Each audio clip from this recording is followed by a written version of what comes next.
Padahal disenangi emak-emak, dokter ini sebut penggunaan teflon sangatlah fatal. Seorang dokter spesialis narutopati bernama Dr. Hans Christian Pranoto mengungkapkan bahwa penggunaan teflon anti lengket dalam jangka panjang dapat berbahaya bagi kesehatan. Teflon itu anti lengket gitu dan that's not good. Banyak orang, terutama ibu rumah tangga, menyukai teflon karena memudahkan proses memasak tanpa takut makanan lengket di wajan. Dokter ini menjelaskan bahwa saat baru digunakan, teflon memang tidak menimbulkan masalah berarti bagi kesehatan. Namun, seiringnya waktu, lapisan anti lengket pada teflon bisa mengalami pengelupasan akibat penggunaan terus-menerus. Iya, jadi teflon itu kalau masih awal nggak ada masalah, ya. Tapi kalau kita pakai jangka panjang, ya kan ada yang mengelupas ya, Iya, bagian iya, yang mengelupas ya. Nah itu dia residunya nggak baik.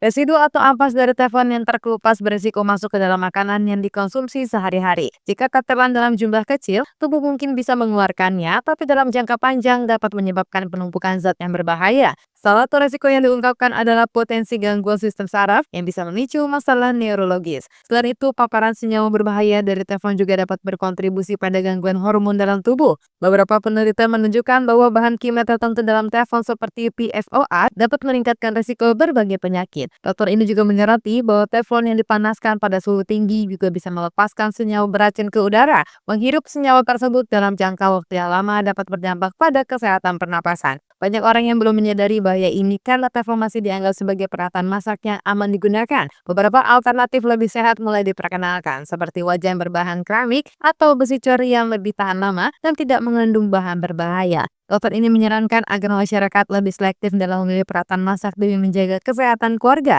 Menggunakan wajan teflon dengan hati-hati, seperti tidak menggores permukaannya dan tidak memanaskannya terlalu tinggi, bisa membantu mengurangi resiko. Jika lapisan anti lengket mulai terkelupas, disarankan untuk segera menggantinya dengan peralatan masak yang lebih aman. Banyak netizen yang menanggapi pernyataan dokter ini dengan berbagai pendapat. Ada yang merasa khawatir, tapi juga ada yang tetap memilih menggunakan teflon karena praktis. Beberapa orang mulai beralih ke peralatan masak lain setelah mengetahui resiko yang bisa ditimbulkan oleh teflon dalam jangka panjang. Kesadaran akan pentingnya memilih alat masak yang sehat semakin meningkat, terutama di kalangan mereka yang peduli pada gaya hidup sehat.